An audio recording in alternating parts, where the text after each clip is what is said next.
Take me back to the place that feels like home, to the people I can depend on, to the faith that's in my... Church Take Me Back is a song that's all about my life. I was raised in church. I knew all the right answers that you're supposed to know as a little kid. My grandpa was a retired minister. My dad went to school to be a preacher. My mom was a Sunday school teacher. My grandma played the organ in church. I had all the church street cred. We were there on Wednesday night, Sunday morning, Sunday night. I watched all the McGee and Me videos, everything a little kid's supposed to do. But still, when I got into middle school and high school, the draw of my friends, whatever you want to blame it on, really the problem was me. And the problem was what I wanted and my desires led me away from the things that I learned, led me away from Jesus himself.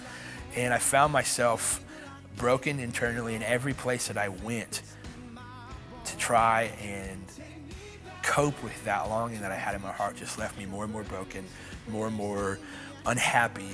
And God used the local church to draw me back to himself, to truly be the hands and feet of Jesus in my life and the way for which he poured his grace out into me. And I started going to a Bible study with a friend in college at a local church, and I got to know the people at that church. And I ended up serving at that church, and then I was hired by that church. And so I went from being somebody who really didn't want anything to do with the church body or with what it represented to somebody who was serving it and who loved it. That's only because of the grace of Jesus. And I know that we don't all have that same experience with the church because sometimes the church gets it wrong.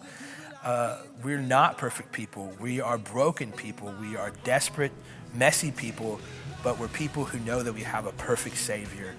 And that is what unites us and brings us together. And it's not, like the song says, it's not a trophy for those who get it right. It's a shelter for those who can't get it right on our own. And we need each other, and more importantly, we need to collectively look at Jesus to find that hope.